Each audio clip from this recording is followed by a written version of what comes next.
கிழக்கிலே யூத அரசனுடைய நட்சத்திரத்தை கண்டு அவரை பணிந்து கொள்ள இஸ்ரவேல் தேசத்திற்கு சென்று கொண்டிருக்கிறோம். அது கிமு 5 வந்த வால் நட்சத்திரமா? இந்த வாரம் கொஞ்ச நேரம் அவரோடு நிகழ்ச்சியில் நட்சத்திரத்தை தேடி என்ற தலைப்பில் விளக்க இருக்கிறார் சகோதரர்.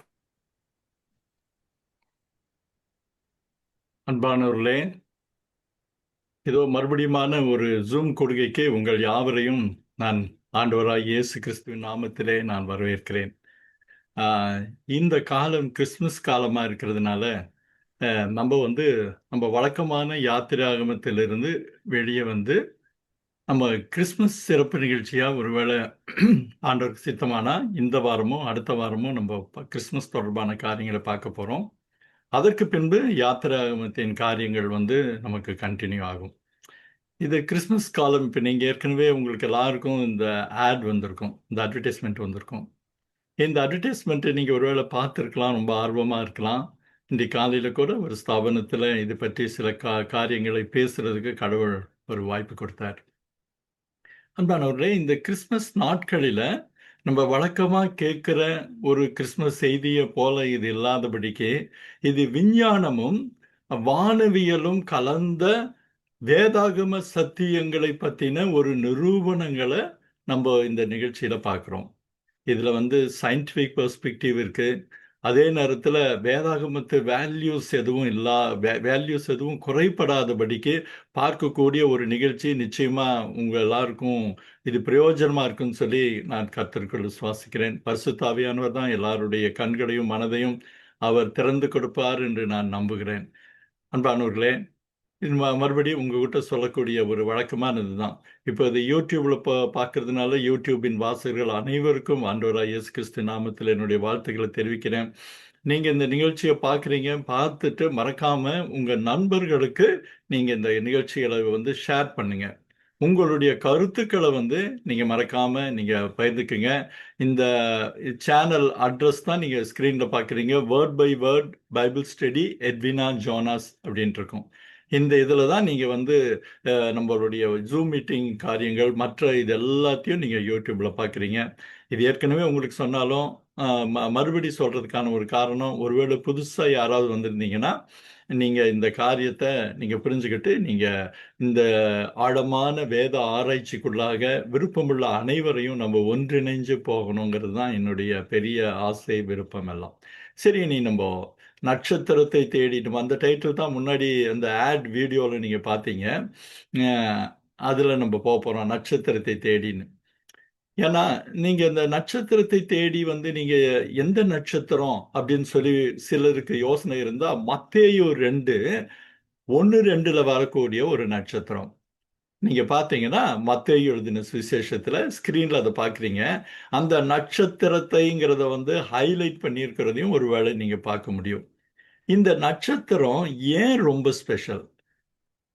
ஒரு சமயம் நீங்க பார்த்தீங்கன்னா, நம்ம அதை பத்தி தான் இன்னைக்கு இந்த நட்சத்திரத்தை தேடி தான் ஒருவேளை நீங்களும் இங்க கூடி இருக்கிற எல்லாரும், இதை பார்க்கிற எல்லாரும் பார்க்க போறோம், போக போறோம். ஏன் இந்த நட்சத்திரம் ரொம்ப ஸ்பெஷல் அப்படின்னா, இந்த நட்சத்திரத்தை நாம் ஆராய்ந்து பார்க்கும்போது, அதை தேடி போகும்போது கிறிஸ்துமஸ் சுற்றி வருகிற பல விமர்சனங்களுக்கான பதில் இருக்கிறது நம்ம புரிஞ்சுக்கிறது ரொம்ப ரொம்ப நல்லது. என்னென்ன விமர்சனங்கள் அப்படின்னு நீங்க பார்த்தீங்கன்னா, பல பேர் சொல்லுவாங்க, இந்த நட்சத்திரம் இங்க இப்படி மத்தேயு வந்திருக்கான்னு சொன்னாருன்னா, ஏன் மற்ற சுவிசேஷகர்கள் பல கேள்விகள் கேட்கறவங்க உண்டு. மற்ற சுவிசேஷ புத்தகங்கள் எங்கேயுமே இந்த நட்சத்திரத்தை பத்தி குறிப்பிடலையே, வேற புத்தகத்திலேயும் எங்கேயுமே இல்லையே, வேதாகமத்திலையும் மத்தேயை தவிர வேற யாரும் சொல்லலையே, இது அப்படி உலகத்தின் ரட்சகருக்கு அடையாளமாக வந்த நட்சத்திரமா இருந்ததுன்னா வேற புத்தகங்கள் வேற பதிவுகள் ஏன் இல்லை அப்படின்னு கேட்கறவங்க உண்டு. அது மாத்திரம் இல்ல, இந்த தொடர்பாக பல கிறிஸ்துமஸ் சந்தேகங்கள் இருக்கு. அந்த சந்தேகங்களையும் இப்ப நான் சொல்லிட்டேன்னா, அந்த நட்சத்திரம் எப்படி இந்த எல்லாத்துக்குமான ஒரு பதிலா அமையுங்கிறத நம்ம பார்க்கிறோம். உதாரணத்துக்கு நீங்க பார்த்தீங்கன்னா, யோசேப்பும் மரியாளும் இதுக்கு பெத்லகேமுக்கு வராங்க. எதுக்கு? குடிமதிப்பு எழுத. இன்றைக்கு வேட்டிக்கன்ல அந்த காலத்து ரோம குடிமதிப்பு எழுதின பதிவுகள் ஏராளமா உண்டு. அந்த பதிவுகளை நீங்க பார்க்கிறப்போ என்ன ஒரு ஆச்சரியம்னா, எந்த பதிவுகள்லையும் யோசேப்பின் பெயரோ மற்ற எந்த பெயரோ கிடையாது. அவங்க பதிவு செய்ய வந்தாங்க, என்ன ஆச்சு, ஏன் அந்த ரெக்கார்டு இல்லைன்னு. இது பல பேருக்கு ஒரு பெரிய, இன்னும் சொல்ல போனா நம்ம பாஷையில் சொல்ல போனா ஒரு தொக்கா போயிடுச்சுன்னு சொல்லலாம். அவங்க வந்து ஏசாமி கதை வந்து ஆண்டவருடைய பிறப்பெல்லாம் வந்து ஒரு ஃபேபிள்னு சொல்றவங்களுக்கு ஒரு ஏதுவா இருக்கு. இன்னொன்னு என்னன்னா, அப்படி அவங்க வந்தாலும் அவங்க சொந்த ஊருக்கு தானே வராங்க. சொந்த ஊருக்கு வர்றப்போ அந்த சொந்த ஊர்ல அவங்களுக்கு கண்டிப்பா இடம் இருக்கும் தானே. அது வந்து ஒரு சிற்றூர். ஆனா அங்க எப்படி அத்தனை கூட்டம் வந்தது? அவங்களுக்கு வந்து சத்திரத்துல கூட இடம் கிடைக்காத அளவு எப்படி வந்தது? இது என்ன புரியலையே அப்படிங்கிற ஒரு கேள்வி எழுப்புறவங்க உண்டு. இன்னும் என்னன்னா, ஏரோது 2 வயதிற்கு உட்பட்ட குழந்தைகளை கொலை செய்ய சொன்னதற்கு என்ன காரணம்? சொல்லப்போனா 2 வயதுன்னு அப்படி நிர்ணயிச்சது யார்? அப்படியான ஒரு கேள்விகள் இருக்கும். இன்னொரு சந்தேகம் என்னன்னா, இந்த வானசாஸ்திரிகள்னு நம்ம எல்லா நேட்டிவிட்டி டிராமாலையும் பார்க்குறோமே, அவங்க எங்கிருந்து வந்தாங்க? எப்படி வந்தாங்கன்னு. பல பேர் நம்ம சர்ச்சில் குழந்தைங்கள்லாம் கேட்குறப்போ அவங்க சொல்லுவாங்க நட்சத்திரத்தை பார்த்து வந்தாங்கன்னு. அவங்க நட்சத்திரத்தை பார்த்து வந்தாங்கன்னா பகல்லலாம் என்ன பண்ணாங்க? அவங்க வந்தவங்க தானா? இல்ல அதுவும் வந்து ஒரு ஃபேபுலா? அப்படின்னு கேட்கக்கூடிய மக்கள் உண்டு. ஸோ இந்த இன்னும் சில சந்தேகங்கள் உண்டு. அது நம்ம போக போக பார்க்க போறோம். இந்த எல்லா சந்தேகங்களுக்குமான ஒரு பதில் எங்க இருக்கு அப்படின்னு கேட்டீங்கன்னா, இந்த நட்சத்திரத்தில் இருக்கு அப்படிங்கிறத பார்க்கிறோம்.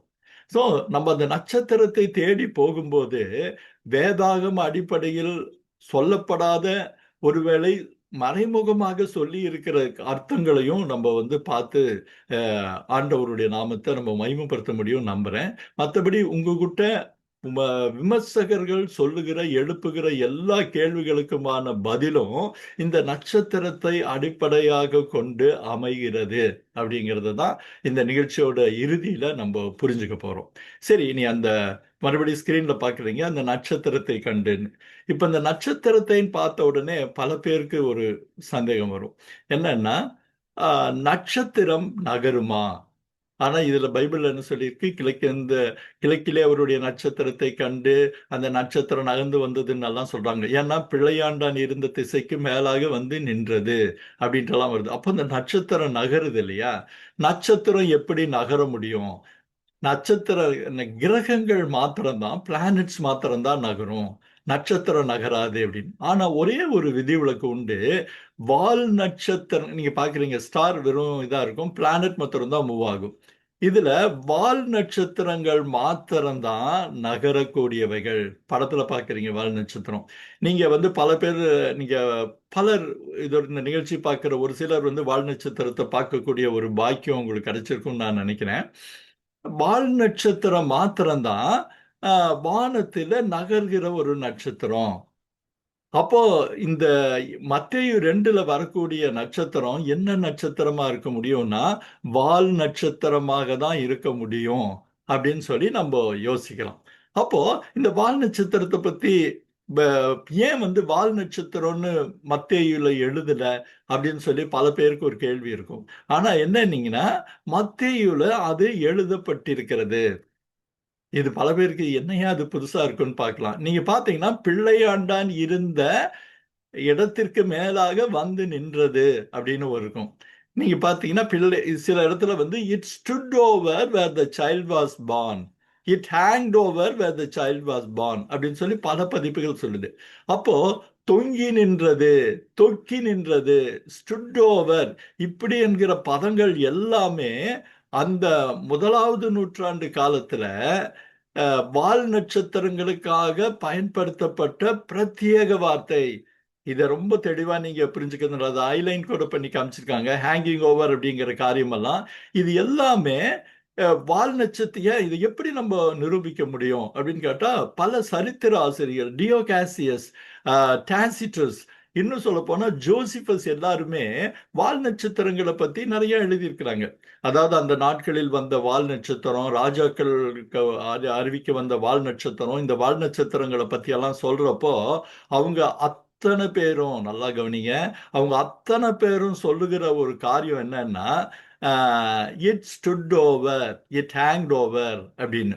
அப்போ அந்த பார்த்து நம்ம மத்தையில தொங்கி நின்றது, தொக்கி நின்றது அப்படின்னு ஒரு நட்சத்திரத்தை பற்றி சொல்லப்படும் என்றால் அந்த 1ஆம் நூற்றாண்டு இலக்கியத்திலும் புத்தகங்களையும் அது முழுக்க முழுக்க வால் நட்சத்திரத்தை குறிக்கிற ஒரு காரியம். இப்ப நீங்க அந்த வால் நட்சத்திரத்தை, இப்ப நம்ம அதுக்கு வால் நட்சத்திரம் அப்படின்னு நமக்கு தெளிவாயிருச்சு. இந்த வால் நட்சத்திரம் வந்த காலம் எப்படி? அப்ப வால் நட்சத்திரம் வந்திருந்தா இந்த வால் நட்சத்திரத்தை நிச்சயமா மற்ற தேசத்து மக்கள் எல்லாருமே ஒருவேளை பார்த்திருந்திருக்க முடியும். நீங்க ஸ்கிரீன்ல கூட பாக்குறீங்க, ஒரு வால் நட்சத்திரத்துடைய பாதைகளை பத்தி சொல்றாங்க. அது எப்படி துவங்குது, எப்படி முடியுதுங்கிறத ஸ்கிரீன் பார்த்துருக்காங்க. நம்மளுடைய வால் நட்சத்திரம் கூட எப்படி கிராஸ் ஆச்சுங்கிறதுக்கான ஒரு ஏஐ படம் தான் அந்த ப்ளூ கலர்ல பாக்குறீங்க. ஆனா அதுக்கு முன்னாடி ஒரு காரியத்தை பார்ப்போம். இந்த வால் நட்சத்திரம் வந்ததற்கான ஒரு ஆதாரம் இருக்குதா, ஒரு அடையாளம் இருக்குதா அப்படின்னு தேட ஆரம்பிக்கிறாங்க. அப்ப தேட ஆரம்பிக்கிறப்போ அதுக்கு முன்னாடி இந்த வால் நட்சத்திரத்தை பத்தின ஒரு சில குறிப்புகளை நான் சொல்ல விரும்புகிறேன். இந்த மத்தேயு 2ல சொல்லப்பட்ட வால் நட்சத்திரம் காலாகாலமா மக்களுடைய கவனத்தை கவர்ந்த ஒரு வால் நட்சத்திரம்.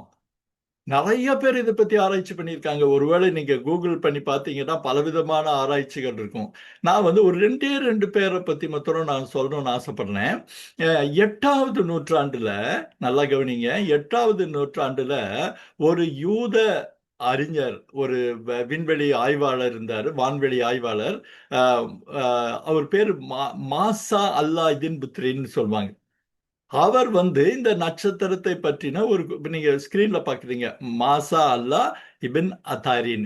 இவர் இந்த வால் நட்சத்திரத்தை பத்தி, குறிப்பா ஸ்டார் ஆஃப் பெத்லகேமில் வந்த அந்த நட்சத்திரத்தை பத்தி அவர் என்ன சொல்றாருன்னா, அது நட்சத்திரம் இல்ல, மாறாக 3 கிரகங்கள் ஒரு குறிப்பிட்ட இடத்தில் ஒன்னா சேரும் போது வந்த பிரகாசம், அது எல்லாம் ஒரே பிரகாசமா வந்தது அப்படின்னு சொல்லிட்டு மாசா அல்லா, அதாவது நாம வச்சுங்க 8வது நூற்றாண்டுல அது பதிஞ்சிருக்கிறார். அவருடைய அந்த வான்வியல் கட்டுரைகள்லாம் நீங்க கூகுள்ல போய் பார்க்கலாம். இன்னொருத்தர் யார் பார்த்தா நமக்கு திரும்ப ஒரு 8 நூற்றாண்டு தள்ளி வருவோம். 16, 17 நூற்றாண்டுல ஜொஹானஸ் கெப்லர் அப்படின்னு சொல்லிட்டு ஒருத்தர், நீங்க ஸ்கிரீன்ல பார்க்கலாம், 1571 to 1630. அவருடைய பிளானட்ரி, அவருடைய மோஷன் லாஸ் இன்னைக்கும் வானவெளியில பயன்படுது.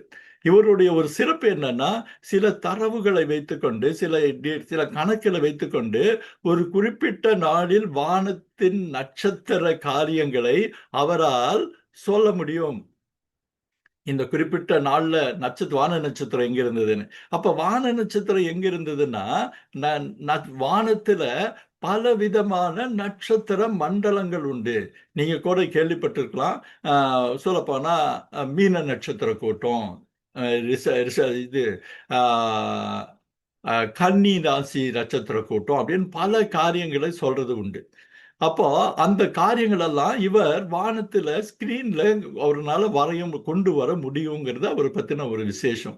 அவர் என்ன சொல்றாருன்னா, அவரும் கொஞ்சம் குறைய மாசா அல்லாவுடைய கருத்து மாதிரி தான் அவருமே சொல்றாரு. என்ன சொல்றாரு?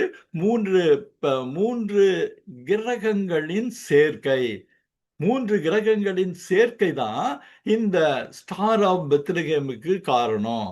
அதாவது நம்முடைய நட்சத்திரத்திற்கு இந்த 3 காரியங்கள் தான் காரணம் அப்படின்னு அவர் சொல்றதை நம்ம பார்க்கிறோம். நம்ம இதை இந்த அடையாளத்தை நம்ம பின்னாடி பார்க்க போறோம். அதுக்கு முன்னாடி ஒரு நிமிஷம் நம்ம முன்னாடி ஒரு காரியத்தை பார்க்கறது நல்லது. என்னன்னா, இந்த 2 கருத்துக்களும் மாதிரி நிறைய கருத்துக்கள் உண்டு. இன்னைக்கு நீங்க கூகுள் பண்ணி பார்த்தீங்கன்னா, ஸ்டார் ஆஃப் பெத்லகேம் பத்தி பெரும்பாலானோர் சொல்றது அது ஒரு சூப்பர் நோவா, அது ஒரு இப்படி அப்படின்னு சொல்றாங்க. ஆனா அது எல்லாமே நாம நினைக்கிற, நாம இப்ப தேடிக்கொண்டிருக்கிற மத்தேயு 2ல வருகிற வால் நட்சத்திரம் அல்ல. ஏன்னா ஒவ்வொருத்தர் சொல்லுகிற அந்த சித்தாந்தங்களும் கருத்துக்களும் 2 விஷயத்துல சரியா இருந்தா மாத்திரம் தான் நம்ம எடுத்துக்க போறோம். ஒண்ணு, அது விஞ்ஞான பூர்வமா கரெக்டா இருக்கணும். 2வது, வேதாகமத்தில் சொல்லப்படுகிற காரியங்களுக்கு முரண்படாமல் இருக்கணும். இது 2ம் ரொம்ப ரொம்ப முக்கியம். பாருங்க, இது 2 இருந்தா மாத்திரம்தான் நாம் அதை ஏற்றுக்கொள்ள முடியும். அந்த இதோட தான் நம்ம இந்த முழு இந்த வேத ஆராய்ச்சியை நம்ம பொருளுக்குள்ள போகிறப்பவே எந்த ஒரு ஆராய்ச்சியின் முடிவுகளும் வேத வசனங்களை ஆதரிக்கிறதாக, அதை சப்போர்ட் பண்ற மாதிரி, அதற்கு முரண்படாததாக இருந்தா மாத்திரம்தான் நம்ம ஏற்றுக்கொள்கிறோம். இந்த நினைப்போட இந்த ஒரு காரியத்தை நம்ம மனசுல வச்சுக்கிறது நல்லது. இப்ப நீங்க பாத்தீங்கன்னா இந்த பகுதியில நம்ம பார்க்கறதுக்கூட இப்போ ஸ்கிரீன்ல பளிச்சுன்னு மின்னி மறைஞ்ச ஒரு உருவத்தை நீங்க பாத்தீங்க. அவர் பேர் காலின் ஹம்ப்ரி. இவர் வந்து காலின் ஹம்ப்ரி. இவர் இன்னும் நம்ம ஆண்டவரோட பெரிய கிருபையில நம்ம மத்தியில வாழ்ந்துட்டு இருக்கிற ஒரு பெரிய ஒரு ஜியாகிரபி, ஒரு என்ன சொல்றது, பல திறமைகள் உள்ள ஒரு சயின்டிஸ்ட், ஒரு அஸ்ட்ரானமர், பலவிதமான ஒரு காரியங்கள். இவர் இங்கிலாந்துல ஆக்ஸ்போர்ட் யூனிவர்சிட்டியில ஜியாலஜி ப்ரொஃபஸரா பணிபுரிஞ்சிட்டு இருக்கார். இவர் இந்த ஸ்டார் ஆஃப் பெத்லகேம் பத்தி ஒரு அகில உலக விஞ்ஞானிகள் கருத்தரங்குல ஒரு பெரிய கட்டுரையை வாசிக்கிறார்.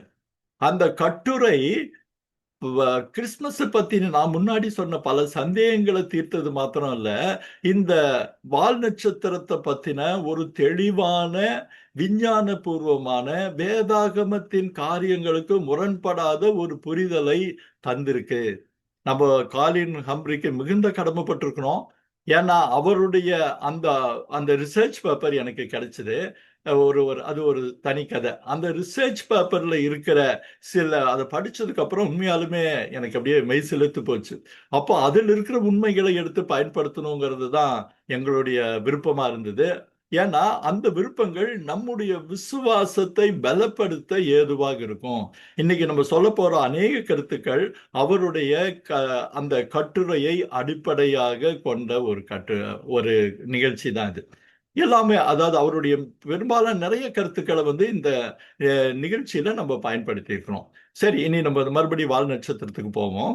இந்த வால் நட்சத்திரம் வேற எங்கேயாவது பதிவு இருக்கா அப்படின்னு நீங்க பாத்தீங்கன்னா ஒரு ஆச்சரியமான வகையில, ஏன்னா அந்த காலத்துல பாபிலோன்ல நட்சத்திரங்களை பத்தின நாலேஜ் பல வானவியல் அறிஞர்கள் இருந்தாங்க. சொல்ல போனா இந்த மேக்ஜீஸ் என்று சொல்லப்படுகிற வான சாஸ்திரிகள் வந்து பாபிலோன், அந்த கிழக்கத்திய நாடுகள்ல நிறைய பேர் இருந்தாங்க.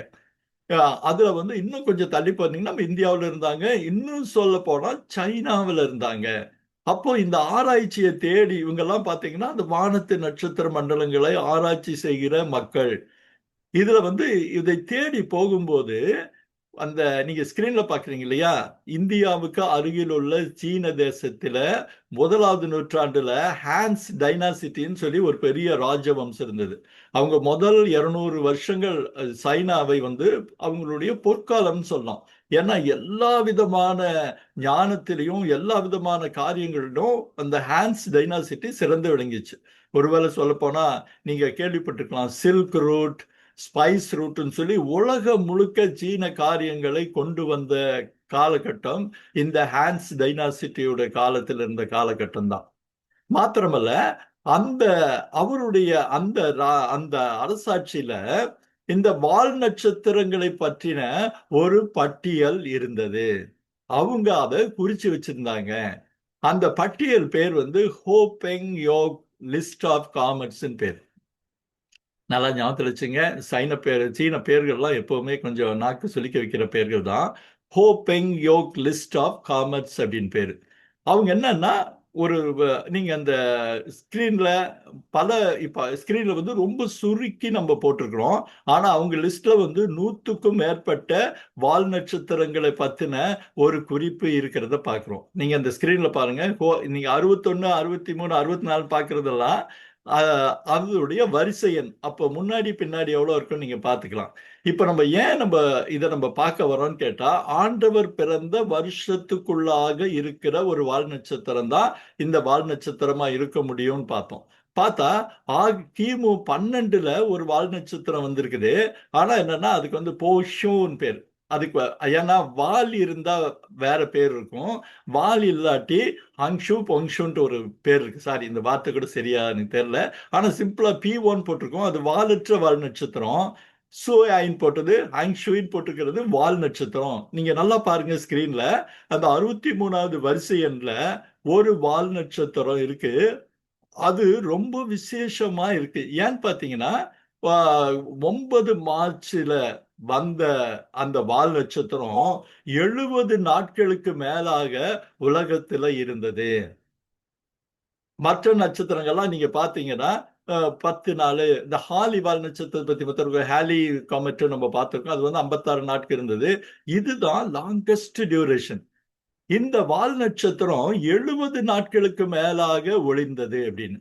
அப்போ நம்ம இதுல நம்ம இன்ஃபர் பண்ற ஒரு குறிப்பு என்னன்னு கேட்டா, 9 மார்ச்ல இருந்து 6 ஏப்ரல், இது வந்து ஏப்ரல் மேன் வரணும். நம்ம வந்து ஏன்னா ஒரு 70 நாட்களுக்கு மேல ஒளிந்தது, அது 6 ஏப்ரல் கிடையாது. 9ல இருந்து ஒரு 70 நாட்கள் நீங்க கணக்கு போட்டுங்க, அல்லது 6 மே வரைக்கும் இருக்கும். அது வந்து ஒரு ஸ்பெல்லிங் மிஸ்டேக், அந்த மேன் இருக்கணும்.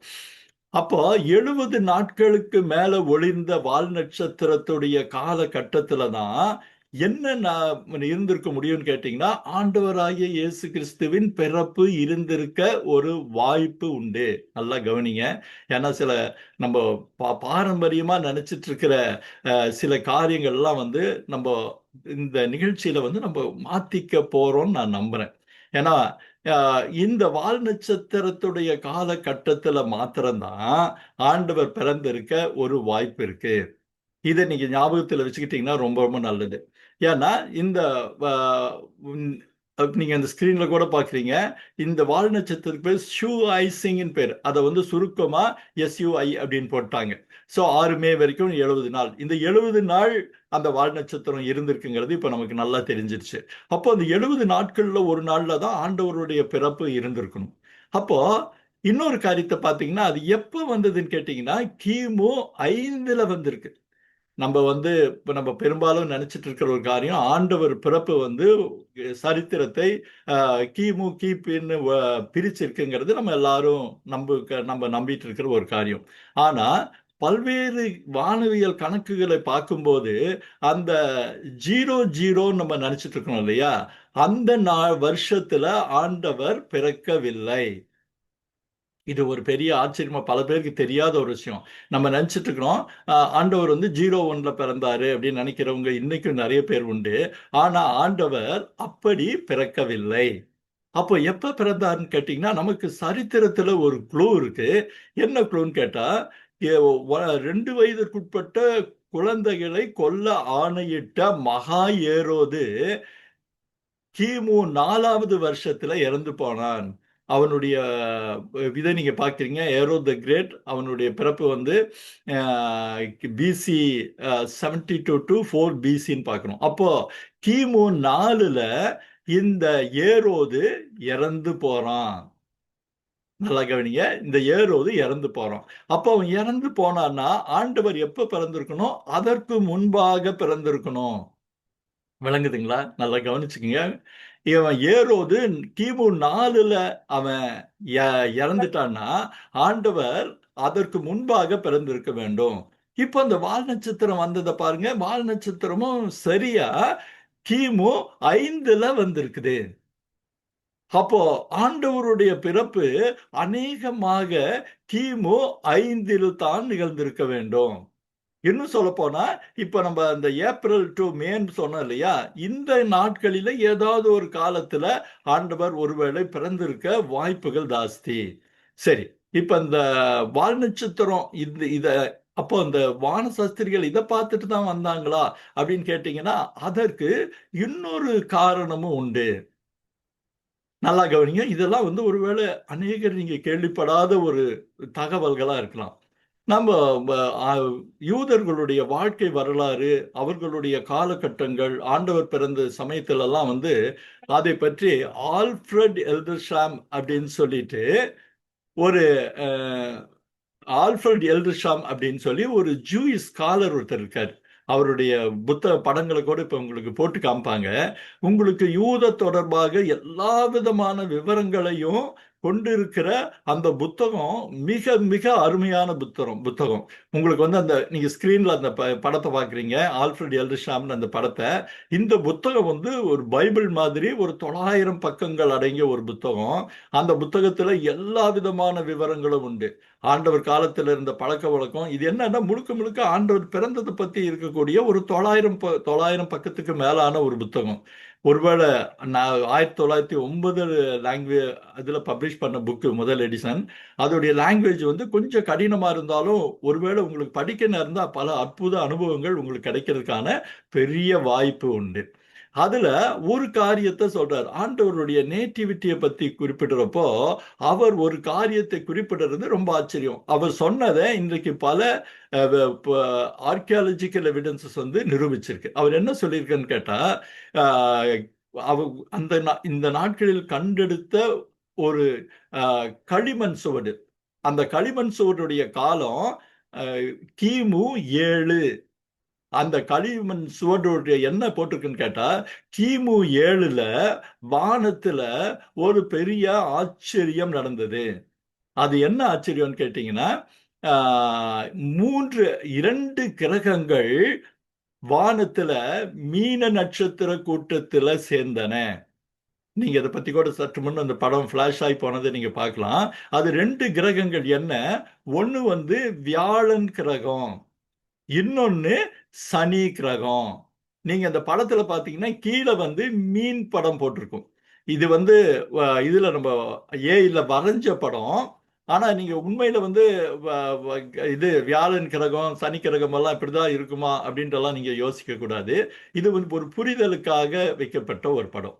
இந்த கிரக சேர்க்கை எப்ப நடந்ததுன்னு கேட்டீங்கன்னா, பிசி 7ல மே, அக்டோபர், டிசம்பர் அந்த 3 தடவை நிகழ்ந்த ஒரு காரியம்.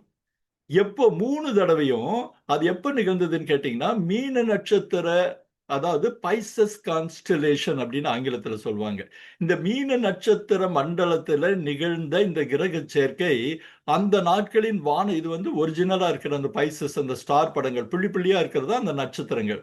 அப்போ அதோடைய பலவிதமான படங்களை இப்ப நீங்க பாக்குறீங்க. இந்த பைசஸ் மீன நட்சத்திர கூட்டம் எதுக்கு அடையாளம்னு பாத்தீங்கன்னா, இஸ்ரேல் தேசத்துக்கான அடையாளம் அது. பைசஸ் வந்து எப்பவுமே இஸ்ரேல் தேசத்திற்கான ஒரு அடையாளம். அப்போ இந்த இஸ்ரேல் தேசத்திற்கான நட்சத்திர கூட்டத்துல வியாழன் கிரகமும் சனி கிரகமும் ஒன்று இணைந்ததுங்கிற ஒரு காரியத்துக்கு அவங்க எப்படியான ஒரு காரியத்தை விளங்கி கொண்டாங்கன்னு கேட்டா, இதுக்கு வந்து வியாழன் கிரகம் வந்து ஒரு மகன் கடவுள், சனி கிரகம் வந்து தந்தை கடவுள். இது என்னையா புதுசா அப்படி சொல்றீங்கன்னு யோசிக்கலாம்.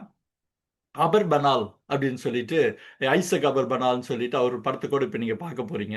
அவர் வந்து அந்த காலத்தில் இருந்த நம்பிக்கைகளை பற்றி அவர் எழுதியிருக்கிறாரு. ரோசன்பர்க் அவர் கூட எழுதியிருக்காருன்னு நினைக்கிறேன். நீங்க படத்துலதான் அந்த ஐசக் அபர்பனால் பாக்குறீங்க. இவர் என்ன ஒரு காரியம்னா, அந்த நட்சத்திரங்களை பத்தியும் கிரகங்களை பத்தியும் பலவிதமாய் அந்த நாட்களில் இருந்த நம்பிக்கைகளை பத்தி எழுதுறாரு.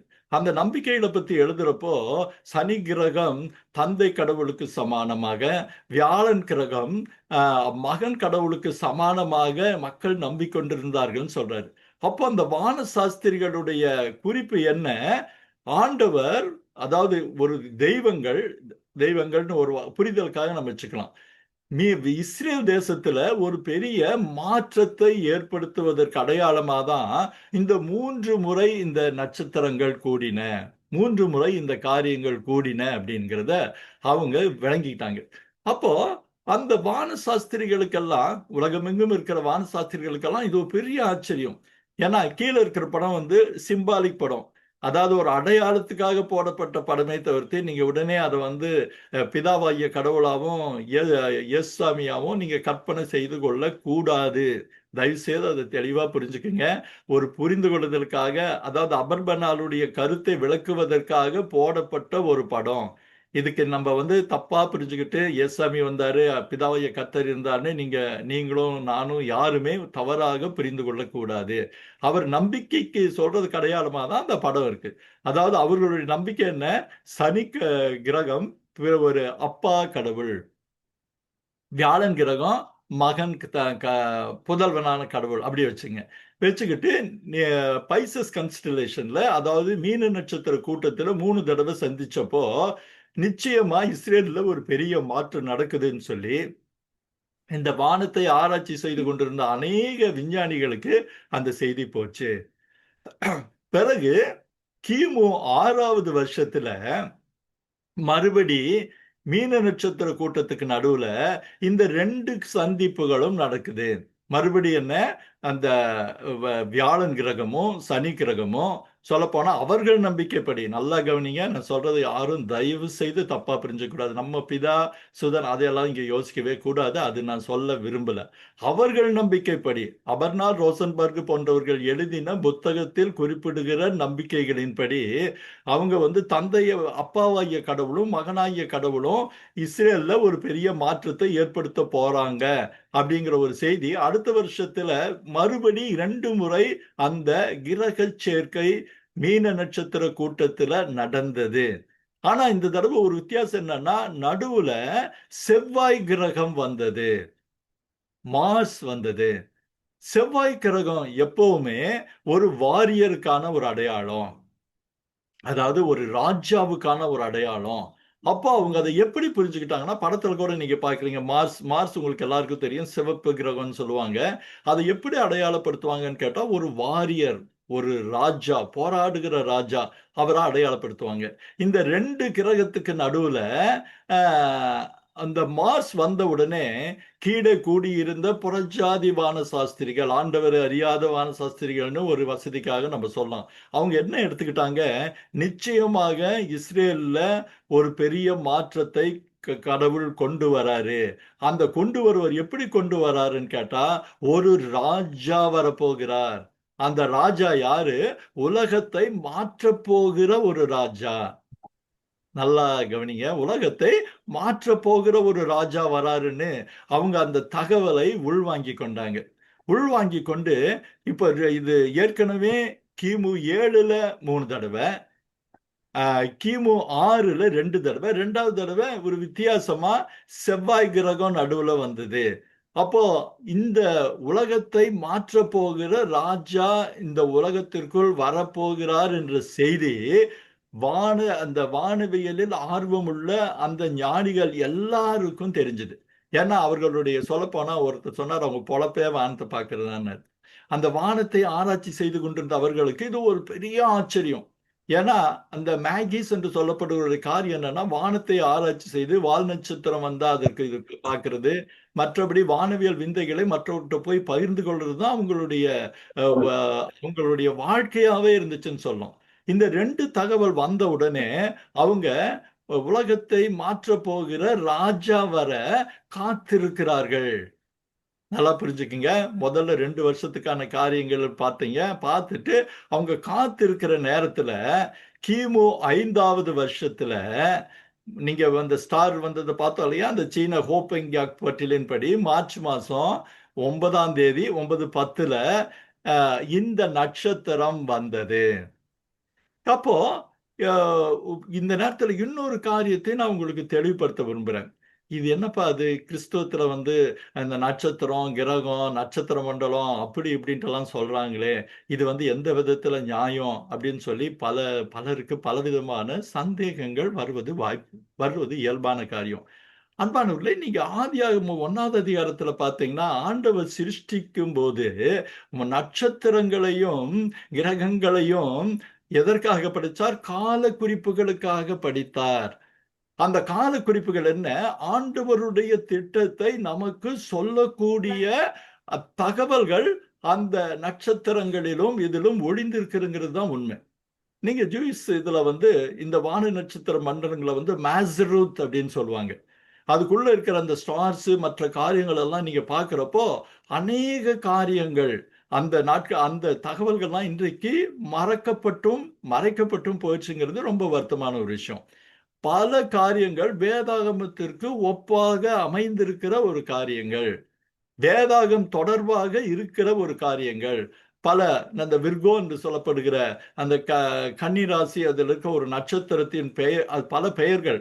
நான் இப்போ அதை பத்தி நம்ம அதிகமா போகாதனால ஒன்று சொல்றேன். பல பெயர்கள் நம்ம வேதாகமத்துல மெசியாவுக்கு கொடுக்கப்படுகிற பெயர்கள்.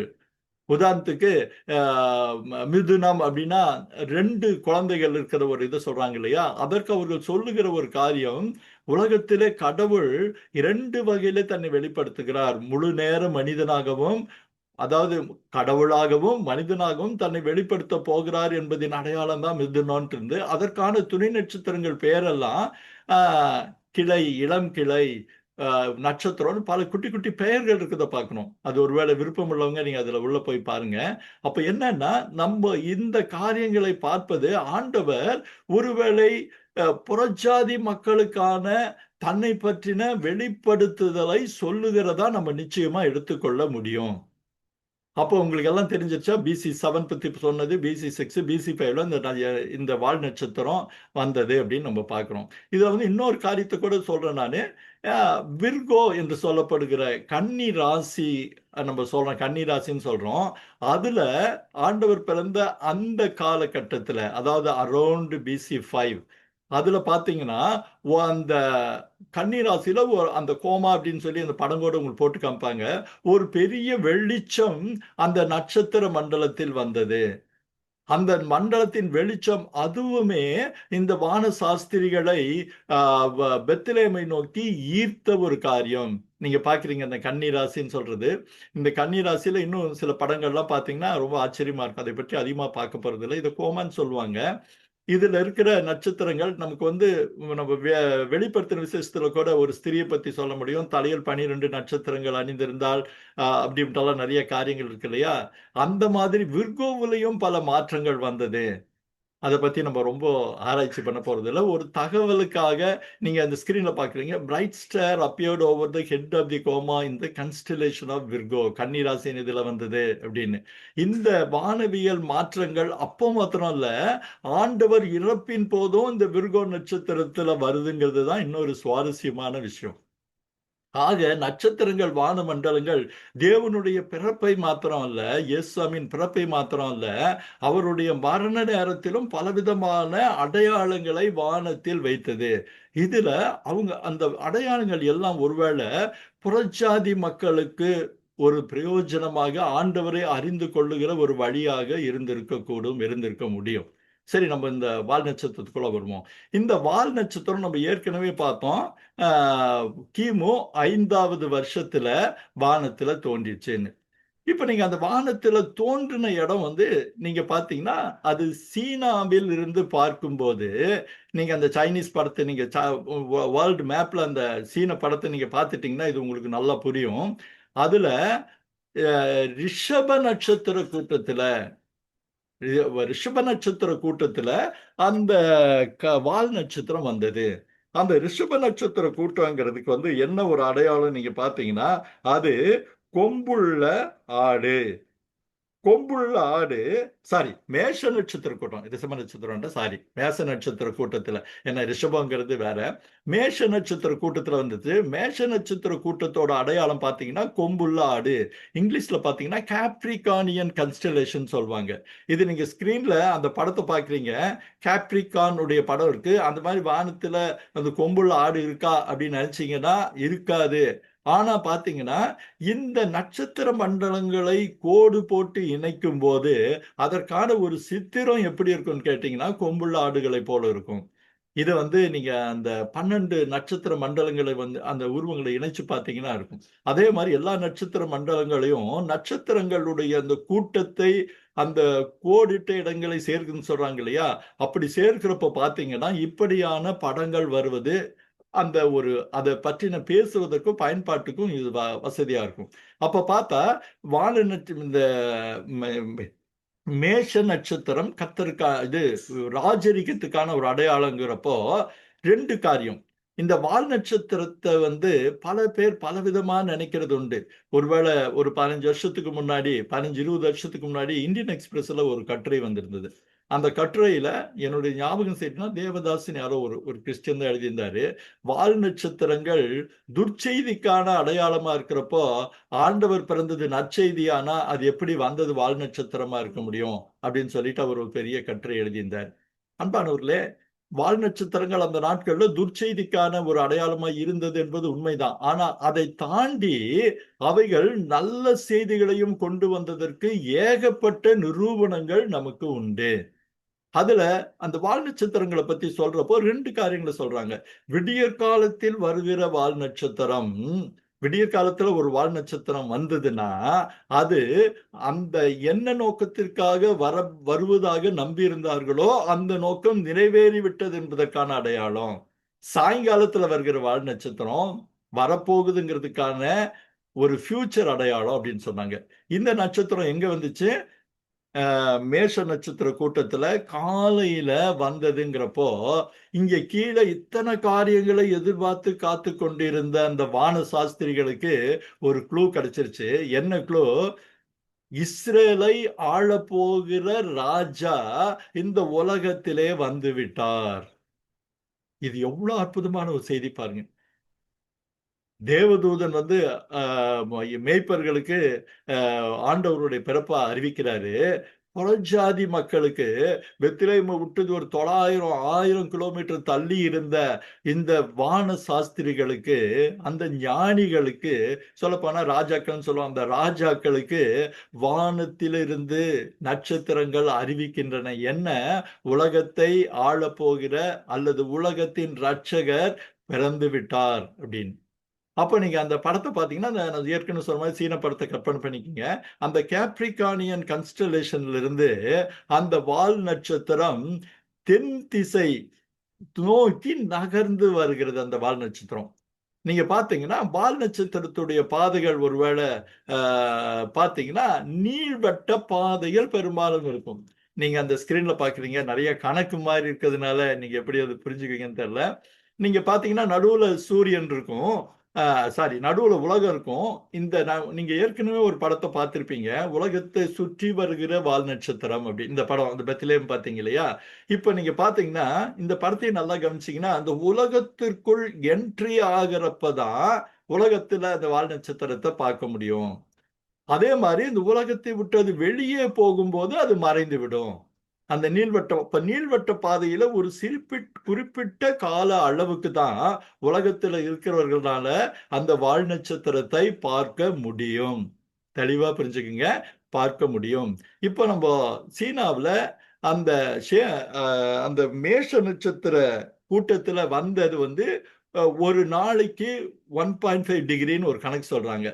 நோக்கி தென்கிழக்காக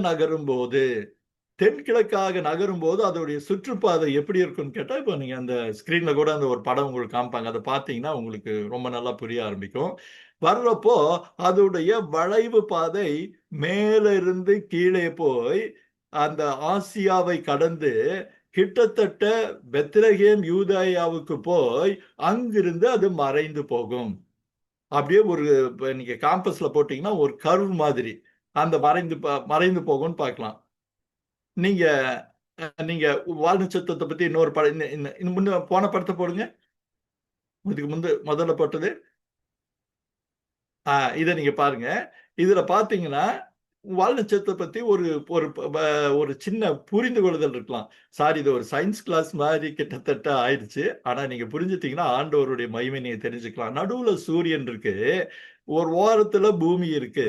இப்ப வால் நட்சத்திரம் பாத்தீங்கன்னா அந்த பச்சை கலர்ல கோடிட்டு காமிச்சிருக்கிறாங்க. அந்த 2 வால் நட்சத்திரம் 3 வால் நட்சத்திரம் நினைச்சுக்காதீங்க, 3 இடத்தில் அதனுடைய நிலை குறிப்பிட்டு காமிக்கப்படுது. அப்போ அந்த சூரியனுக்கு அருகில் வரும்போது வால் நட்சத்திரத்திற்கு ஒரு அதீதமான வெளிச்சம் இருக்கும். வால் நட்சத்திரத்துக்கு பின்பாக இருக்கிற துகள்கள் எல்லாம் என்னன்னு கேட்டீங்கன்னா, அது ஒரு வால் போல தெரியும். அதனாலதான் வால் நட்சத்திரம்னு சொல்றாங்க. இனி அடுத்த படத்துக்கு போலாம். நீங்க அடுத்த படத்துக்கு மாத்துங்க. அந்த சாஸ்திரிகள் நடக்கிற இந்த படத்தை பாத்தீங்கன்னா, இவங்க கிழக்கு திசையிலிருந்து இவங்க சாஸ்திரிகள் கிளம்புறாங்க. அது 3 பேர் இல்ல, நிறைய பேருங்கிறத நம்ம பின்னாடி பார்ப்போம். நீங்க பார்க்கிறப்போ அந்த வானத்துல அந்த மேஷ நட்சத்திர கூட்டத்திலிருந்து வளைகிற வளைப்பாதை எங்க போய் முடியுதுன்னு கேட்டீங்கன்னா, தென்கிழக்காக போய் பெத்லகேம் வழியா மறுபடியும் உலகத்தை விட்டு வெளியே போகுது. அப்போ போன ஸ்கிரீன்ல பார்த்த பெர்ஹீலியன் அப்படிங்கிற ஒரு பீரியட் எதுக்குன்னு கேட்டா, அந்த சூரியனுடைய வெளிச்சத்தை மிக பிரகாசமாய் வாங்கி ஒளிர்கிற ஒரு காரியம். அப்போ இந்த சாஸ்திரிகள் அங்கிருந்து கிளம்புறப்போ அந்த மார்ச் மாசம் 10ஆம் தேதி வாக்குல அந்த வாரத்துல இந்த நட்சத்திரத்தை பார்த்த உடனே அவங்க கிளம்புறாங்க. அவங்க கிளம்புறவங்களுக்கு தெளிவான செய்தி உண்டு. என்ன செய்தி? இஸ்ரேல் தேசத்தை ஆளப்போகிற ராஜா உலகத்தில் பிறந்து விட்டார் அப்படின்னு. இப்போ நம்ம முதல்ல இந்த நிகழ்ச்சியோட ஆரம்பத்துல ஒரு சொல்ற ஒரு விமர்சனத்தை சொன்ன நம்ம ஒருவேளை உங்களுக்கு மறுபடியும் ஞாபகப்படுத்த விரும்புறேன். இந்த சாஸ்திரிகள் என்ன வானத்தையே பார்த்துட்டு வருவாங்களா? அப்ப அவங்க பகல்ல என்ன பண்ணுவாங்க? ஏன்னா பல இடத்துல நட்சத்திரம் அவர்களுக்கு வழிகாட்டிற்றுன்னு சொல்லி ஒரு பொதுவான ஒரு வார்த்தை உண்டு. அப்போ அந்த அவங்க வானத்தை பகல்ல என்ன பார்ப்பாங்க அப்படின்ட்டு எல்லாம் பல பேர் சொல்லி இந்த வான சாஸ்திரிகள் வந்ததையே ஒரு கதை என்று சொல்லக்கூடிய ஒரு ஒரு ஒரு சில புத்திசாலிகள் உண்டு. ஆனா உண்மையான காரியம் என்னன்னு கேட்டா அவர்களுக்கு அந்த கிமு 7 சம்பவமும் கிமு 6 சம்பவமும் கிமு 5 மார்ச் மாசம் மேஷ நட்சத்திர கூட்டத்துல ராஜாவு கொம்புள்ள ஆடுக்கு அடையாளமான மேஷ நட்சத்திர கூட்டத்துல அந்த பிறந்த அந்த யூதர்களின் ராஜா இஸ்ரேல் தேசத்துலதான் பிறந்திருப்பார்னு தெரிஞ்சதுனாலதான் அவர்கள் என்ன பண்றாங்க, நேராக எங்க வராங்க? பெத்லகேமுக்கு வர்றதில்ல, எருசலேமுக்கு வராங்க. பல பேர் இதை வச்சு குட்டி வேற பிரசங்கம்லாம் பண்ணிட்டாங்க, வழி மாறிச்சு அப்படின்ட்டு. ஆனா அப்படி இல்ல. அவர்களுக்கு ராஜா எங்க பிறந்திருப்பாரு? அரண்மனையில தான் பிறந்திருப்பாரு. அதனாலதான் அவங்க என்ன பண்றாங்க, நேரா ஏரோதை பார்க்க அவர்கள் அங்கே வருகிறார்கள். அந்த ஏரோதை பார்க்க அவங்க கிட்ட அவங்க கேட்கிறாங்க. கேட்டுட்டு தான் நம்ம அந்த சம்பவங்கள் எல்லாமே தெரியும். சரி, இப்போ அந்த சம்பவங்கள்ல நீங்க பாத்தீங்கன்னா இந்த இன்னொரு கேள்விக்கான பதிலும் உண்டு. எப்படி ஏரோது 2 வருஷத்திற்கு உட்பட்டவர்களை கொலை செய்யறான் அப்படின்னு தீர்மானிச்சாங்கிறதுக்கு பலரிடம் இன்றைக்கு பதில் இல்லை. நீங்க பாத்தீங்கன்னா திட்டமாய் விசாரியுங்கள்னு சொல்றப்போ இந்த சாஸ்திரிகள் என்ன சொல்றாங்க, கிமு 7ல இருந்து நடந்த சம்பவங்களை அவர்கள் சொல்லி இருக்கணும்.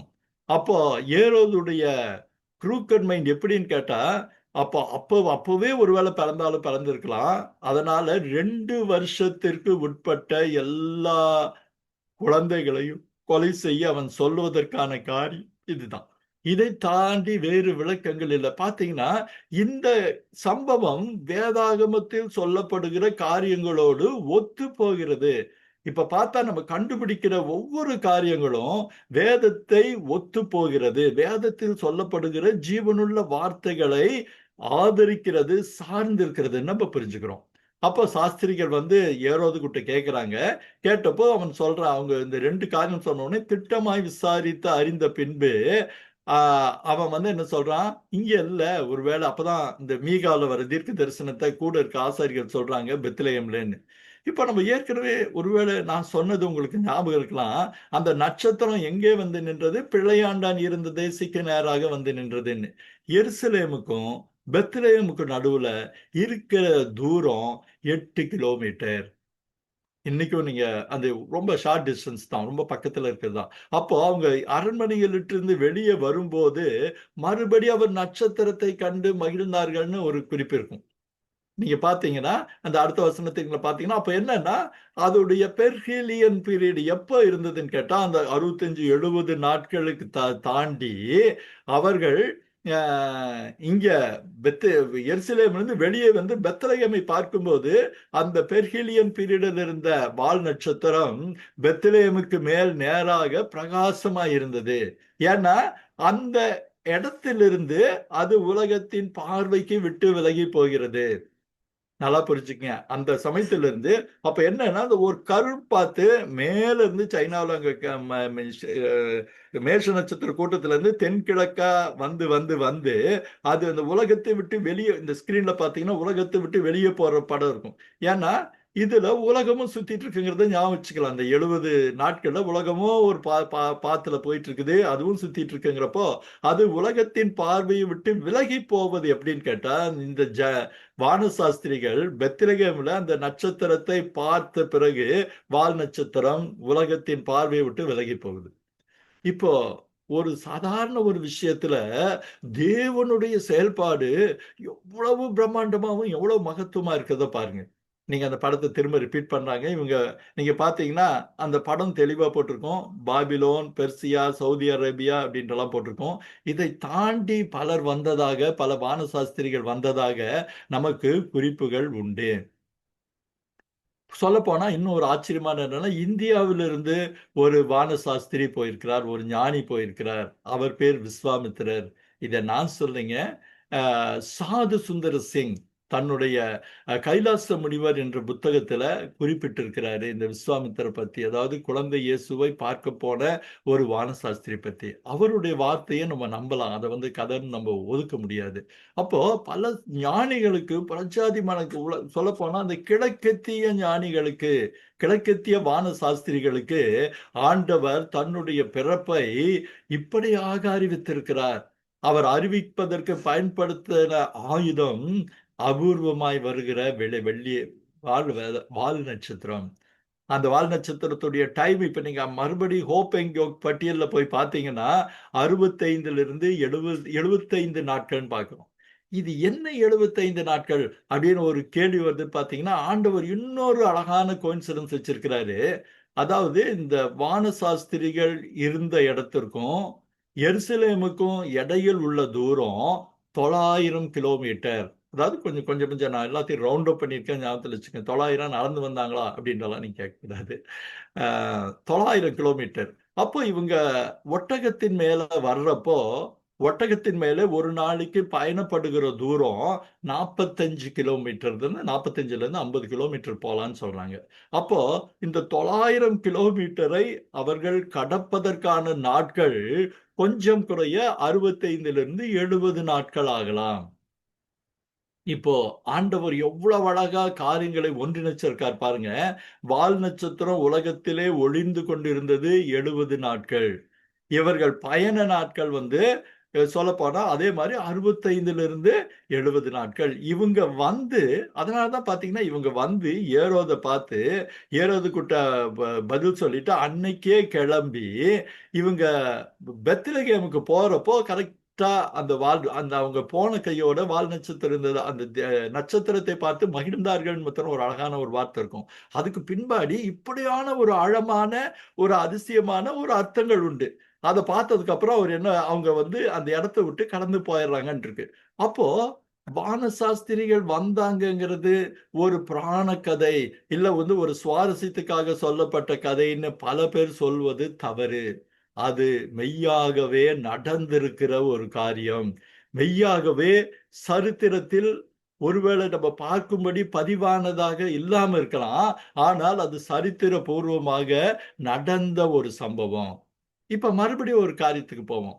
சரி, இத்தனெல்லாம் நடக்குதே, அப்போ ஆண்டவருடைய பிறப்பு எப்படி இருந்திருக்க முடியும் அப்படிங்கிறது நம்ம நம்ம ஏற்கனவே பார்த்த வண்ணமாக ஏப்ரல்ல இருந்து மேக்குள்ளதான் அது இருந்திருக்க கூடும் அப்படின்ட்டு சொல்றாங்க. இப்போ பல பேருக்கு ஒரு பெரிய சந்தேகம் இருக்கு. என்னப்பா காலாகாலமா டிசம்பர் மாசம் 25ஆம் தேதி பர்த்டே கொண்டாடுறோம். இன்னைக்கு ஒரு பெரிய ஒரு கிறிஸ்துவ யூனிவர்சிட்டியில அன்னைக்கு அவங்களுடைய பேம்ப்ளெட்ல போட்டிருந்தாங்க, ஹாப்பி பர்த்டே ஜீசஸ்ன்னு சொல்லிட்டு ஒரு பெரிய கேக்க டிசம்பர் மாதம் 25ஆம் தேதி கட் பண்ண படங்கள் நான் அந்த அவங்க புத்தகத்துல அவங்க பத்திரிகை எல்லாம் பார்த்தேன். அப்போ இவங்களுடைய எண்ணங்கள் டிசம்பர் மாதம் 25ஆம் தேதிங்கிறது தவறான ஒரு காரியம். எப்படி தவறான ஒரு காரியம் இன்னும் நம்ம அழுத்தமா சொல்லலான்னு கேட்டா, மேய்ப்பர்கள் மந்தையை மேய்த்து கொண்டிருந்தார்கள். பனி குளிர்காலத்துல நிதை கட்டி வச்சிருக்காங்கன்னு சொல்றாங்க இல்லையா, அது டிசம்பர் மாதத்தில் இல்லை. டிசம்பர் மாதத்துல அவங்க அப்படி பண்றது இல்ல. அப்போ எப்ப பண்றாங்கன்னு கேட்டீங்கன்னா, கொஞ்சம் குறைய மார்ச் ஏப்ரல் மாதங்களில தான் அவங்க பண்றாங்க. அவங்க பண்ணுவதற்கு இன்னொரு காரணமும் உண்டு. அந்த நாட்களில் அவர்கள் ஏகப்பட்ட ஆடுகளை அவர்கள் வந்து வளர்த்து வச்சிருப்பாங்க. நீங்க எதுக்கு அவங்க வளர்த்து வச்சிருப்பாங்கன்னு கேட்டீங்கன்னா, அதை நான் என்ன சொன்னேன், மார்ச் ஏப்ரல்னு.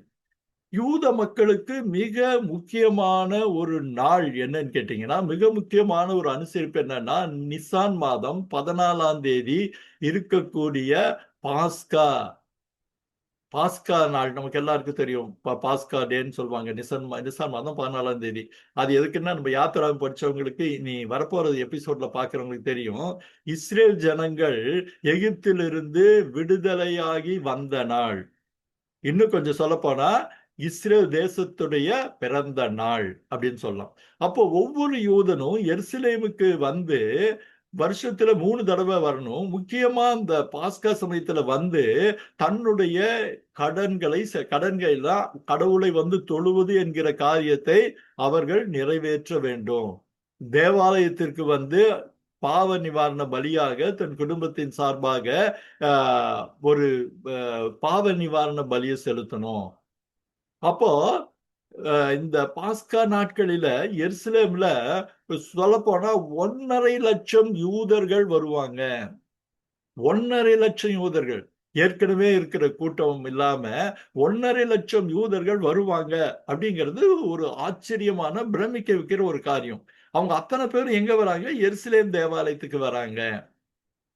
அப்போ ஆண்டவர் இந்த கூட்டத்துக்கு ஒரு காரணம், அதாவது இந்த பாஸ்கா கூட்டம் வந்து ஏப்ரல் மாதம் மிக அதிகமா இருக்குங்கிறது நம்ம இந்த இப்ப சொல்லப்பட்ட விவரணைகள்ல இருந்து புரிஞ்சுக்கலாம். அப்போ இந்த காரியம் நமக்கு இன்னொரு தெளிவை நமக்கு கொடுக்குது. என்ன கொடுக்குதுன்னு கேட்டீங்கன்னா, நம்ம முதல்ல சந்தேகங்கள் எழுப்பணும் இல்லையா? அவங்க யோசேப்பு சொந்த ஊருக்கு தானே போனா.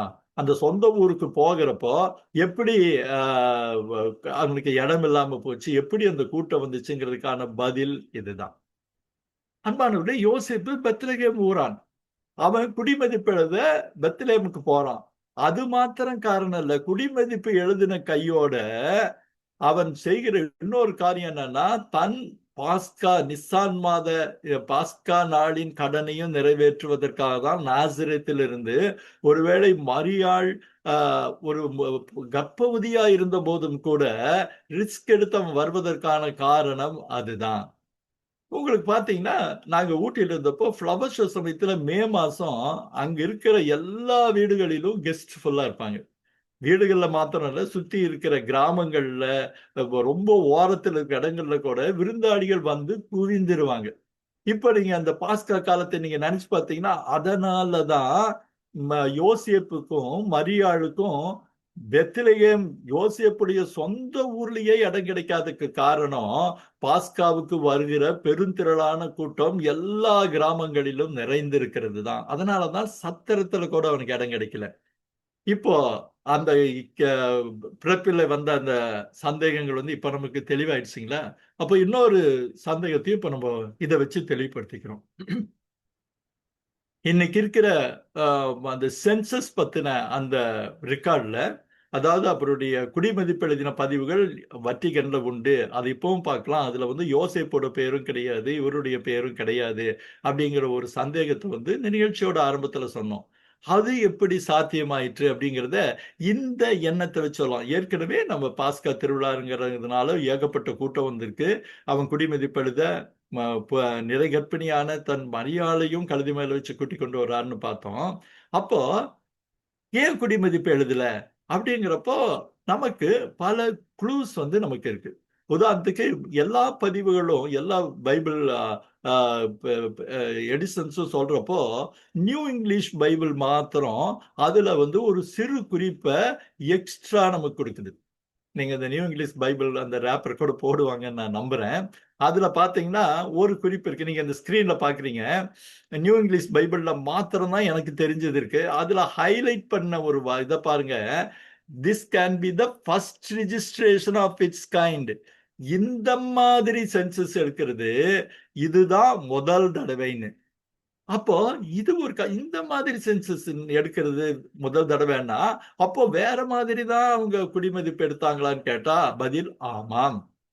அது என்ன இந்த சென்சஸ்ல ஒரு ஸ்பெஷல் கேட்டீங்கன்னா, அதுக்கு நீங்க உதவி செய்யறதுக்கு நம்ம வந்து பிளாவியஸ் ஜோசிபஸ் உடைய புஸ்தகத்தை நீங்க பார்த்தீங்கன்னா அவர் ஒரு குறிப்பு நமக்கு தராரு. இதாவது இந்த அகஸ்தராயன் கட்டளைப்படி குடிமதிப்பு எழுத வருகிறவர்கள் குடிமதிப்பிலே தங்கள் பெயர்களை பதிவு செய்வதற்கு முன்பாக ஒரு வாக்கு கொடுக்கணும். அது என்ன வாக்கு? அந்த நாட்களில ரோமைக்கும் ஏரோது ராஜாவுக்கும் இருந்த கோல்டு வார்ல, பனி போர்ல தன் பக்கம் எவ்வளவு பேர் இருக்கிறாங்கிறத கண்டறியறதுக்காக, குறிப்பா எவ்வளவு யூதர்கள் ரோமையை சார்ந்திருக்கிறார்கள் என்பதை பார்க்கறதுக்காக இந்த குடிமதிப்பு எழுதுறப்போ அவர்கள் ஆணையிடணும். நான் இதை நம்புறேன், நான் ரோம நம்புறேன் அப்படின்னதோ ஒரு குறிப்பிட்ட சில வார்த்தைகளை சொல்லி அது பண்ணிட்டாதான் குடிமதிப்பு எழுத முடியும். ஆனா யோசேப்பு ஒரு உண்மையான யூதனா இருந்தபடியால், அவன் மாத்திரம் அல்ல, யூத மதத்திலே ஆழ்ந்த விசுவாசம் கொண்ட அநேகம் பேர் இதற்கு அஹ், அஹ், அதற்கு எதிர்ப்பு தெரிவிச்சாங்க. என்ன எதிர்ப்பு தெரிவிச்சாங்கன்னு கேட்டீங்கன்னா, நாங்கள் அதை ஒப்புக்கொள்ள மாட்டோம்னு. இதையும் பிளாவியஸ் ஜோசிபஸ் தான் நமக்கு சொல்றாரு. அதை வந்து அவர் என்ன சொல்றாருன்னா, ஒரு 3000 மக்கள் அந்த குடிமதிப்பு எழுத சம்மதிக்கவில்லைன்னு சொல்றாரு. பெத்லஹேம்ல மாத்திரம் இல்ல, பொதுவா நான் சொல்றேன், நான் அந்த யூத மக்கள்ல. அப்போ அந்த குறிப்பும் நமக்கு அந்த காரியத்தை குறித்து நமக்கு தெளிவுபடுத்துகிறது. அதனால யோசேப்பு குடிமதிப்பு எழுத வந்தும் அவர்கள் என்ன பண்ணல, எழுதல. அப்போ நம்ம இந்த நிகழ்ச்சியோட ஆரம்பத்துல இந்த ஸ்டாருடைய வெளிச்சம் எப்படி எல்லா சந்தேகங்களையும் அதை சுற்றி எழுப்பப்பட்ட எல்லா சந்தேகங்களையும் தீர்க்குங்கிறத நம்ம அவ்வப்போது ஒவ்வொன்னா பார்த்துட்டு இருந்தோம். இப்படி இருக்கிறப்போ ஆண்டவர் அப்ப எப்பதான் பிறந்திருக்க முடியும் அப்படின்ற ஒரு கேள்வி இப்ப நம்ம மனசுல வரும். இதற்கான க்ளூ காலி நம்பர் என்ன சொல்றான்னு கேட்டா, யோவான் எழுதின சுவிசேஷத்துல ஒரு ஆரம்பத்துல 1வது அதிகாரத்துல இருக்கு. ஏன்னா ஆண்டவராகிய இயேசு போகிறப்போ அவர் என்ன யோவான் என்ன கமெண்ட் சொல்றாரு?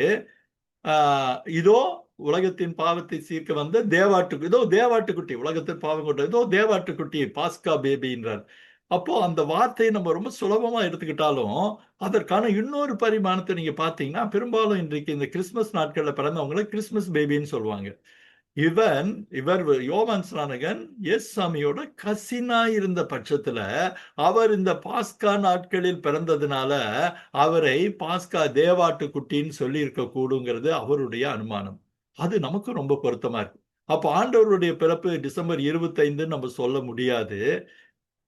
ஒருவேளை அந்த ஏப்ரல் இறுதியிலே இல்ல அரௌண்ட் ஏப்ரல் இருக்கலாம். அது ரொம்ப தேதி நம்ம ஸ்பெசிபிக்கா பண்றதுக்கு இன்னொரு எபிசோட் நம்ம போகணும். இப்போதைக்கு அந்த அளவு நம்ம புரிஞ்சுக்கலாம். அப்போ ஆண்டவர் தன்னுடைய பிறப்பை வெளிப்படுத்த இப்படியாக இந்த நட்சத்திரத்தை தெரிந்து கொண்டார். ஆனா அந்த நட்சத்திரம் தேடுன்ற ஒரே வார்த்தையில அவருடைய பிறப்பை சுற்றி அநேகருக்கு இருந்த எல்லா சந்தேகங்களும் நமக்கு இன்னைக்கு தெளிவாக புரிய ஆரம்பிச்சிருச்சு. நீங்க பாத்தீங்கன்னா இந்த யார் இந்த வானசாஸ்திரிகள் இப்ப நமக்கு தெரிய ஆரம்பிச்சிருச்சு. இந்த நட்சத்திரம் எங்கிருந்து வந்துச்சு, எங்க நின்னுச்சு, எங்க போச்சுன்னு நமக்கு தெரிஞ்சிருச்சு. அந்த நட்சத்திரத்துடைய ஆரிஜின் நமக்கு தெரிஞ்சது. எந்த நட்சத்திர கூட்டத்தை, அதாவது நம்ம ஹோப் இந்தியா பட்டியல் இருந்து பார்த்தோம். இவைகள் எல்லாமே சந்தேகத்திற்கு இடமின்றி நிரூபிக்கப்பட்ட சரித்திர தகவல்கள். புதைப்பொருள் ஆராய்ச்சி தகவல், அந்த கல்மன் சோடு 7-6 வந்ததெல்லாம் ஆர்கியாலஜிக்கல் எவிடன்சஸ், இன்னைக்கும் பலரும் பார்க்க முடிகிற அந்த நிரூபணங்கள். அப்போ ஆண்டவருடைய பிறப்பு நிச்சயமாகவே நடந்த ஒண்ணு.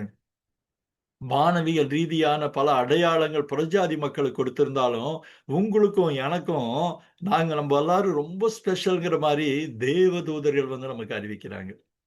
மேய்ப்பர்களுக்கு சொல்றாங்க, ஏதோ உலகத்தின் ரட்சகர் வந்து விட்டார் அப்படின்னு நம்ம சொல்றாங்க. அப்போ எவ்வளவு அற்புதமாக ஆண்டவர் பிறப்பை அமைச்சிருக்கிறார். வானாதி வானங்களை வட்டணித்து சர்வத்தை ஆளுகிற சர்வ வல்லமையுள்ள கர்த்தர். அந்த நாட்களில் மக்கள் ஆண்டவரை பார்க்க முடியாத கர்த்தர், மற்றவர்கள் யாரும் அவரை அணுக முடியாது இருந்த கர்த்தர், அவரை பார்த்து அவருடைய காரியத்தை பார்த்து பயந்து, மோசே நீ போய் பேசு, நான் பேச மாட்டேன்னு சொல்லி அவருடைய சத்தத்தை கேட்டு பயந்திருந்த கர்த்தர் இந்த உலகத்திற்கு வந்தப்போ சாதாரண எளிமையான மேய்ப்பர்கள் கூட வந்து பார்க்கக்கூடிய அளவுக்கு, சொந்தமா ஒரு ஆடை இல்லாத அளவுக்கு கந்தை துணியிலே பொதியப்பட்டு உலகத்தின் சர்வ சிருஷ்டிகர் ஒரு மாட்டு தொழுவத்தோட முன்னணியில கிடத்தப்பட்டு இருக்கிற அற்புதம் தான் உலகத்துல ஆக அற்புதமான அற்புதம்னு சொல்லி நான் நம்புறேன். ஆண்டவர் இந்த உலகத்திற்கு வந்ததை விட ஒரு பெரிய அற்புதம் வேற எதுவுமே கிடையாது. அதை இன்றைக்கு பலர் பலவிதமாக தப்பாக புரிந்து கொண்டாலும், ஒரு நண்பர் கூட இப்படித்தான் சொன்னாரு. ஆண்டவர் எப்ப பிறந்தாருன்னு தெரியாது. ஆனா நீங்க வந்து டிசம்பர் 25 கொண்டாடுறீங்க. ஆண்டவர் எப்ப இறந்தார்னு தெரியும். ஏப்ரல் 3 AD 33 இறந்தார்னு தெரியும். ஆனா அந்த ஈஸ்டர் வந்து நீங்க வேற வேற நாள்ல கொண்டாடுறீங்களே, இது என்னையா முரண் அப்படின்னு அவர் சொல்லி ஒரு தடவை சிரிச்ச ஞாபகம் எனக்கு இருக்கு. அப்போ ஏன் இந்த ஏப்ரல் 25 பிறந்தாங்க? இந்த கிறிஸ்துமஸ் பழக்க வழக்கங்கள் எப்படி வந்துச்சு? நம்ம ஆண்டவரின் பிறப்பை அனுசரிக்க சபையினால், மேய்ப்பர்களினால், மூப்பர்களினால் உண்டாக்கப்பட்ட அநேக அர்த்தங்கள் இன்னைக்கு எப்படி வெறும் அடையாளங்களா மாறி போச்சு? எப்படி டிசம்பர் 25 மாறி போச்சோ, அதே மாதிரி பல அடையாளங்கள் இன்றைக்கு மாறி திரிந்து போச்சு. அந்த திரிந்து போனதை பத்தி ஆண்டவருக்கு சித்தமான அடுத்த வாரம் நம்ம பார்க்க போறோம். ஆனால் எத்தனை திரிந்து போனாலும் ஆண்டவர் நமக்காக பிறந்து, நமக்காக அந்த உலகத்தில் வந்தது மாறாத சத்தியமா இன்னைக்கு உங்க மனசுலயும் எங்க மனசுலயும் இருக்கு. அப்போ இந்த டிசம்பர் 25ங்கிறது அவருடைய பிறந்த நாள் என்பதாக அல்ல, அதை எப்படி நாம எடுத்துக்கொள்ளலாம்னா ஆண்டவரின் பிறப்பை நினைவு கூறுகிற ஒரு தருணம். ஏன் டிசம்பர் 25 வச்சாங்கன்னு சொல்லி நம்ம அடுத்த வாரம் பார்க்க போறோம். ஆனால் அந்த நாள் முக்கியம் அல்ல. நமக்கு என்ன, ஆண்டவரின் பிறப்பை வருஷத்திற்கு ஒரு முறை நாம் நினைவு கூறுவது நல்லது. ஏன்னா நம்மளுடைய ஆன்மீக வாழ்க்கை எல்லாவற்றையும் சரி செய்து கொள்ள, நீங்க ஒரு உதாரணத்துல சொல்லி நான் முடிக்க விரும்புறேன். பாஸ்கா விருந்தின் போது அவங்க பல சடங்குகள் செய்வாங்க.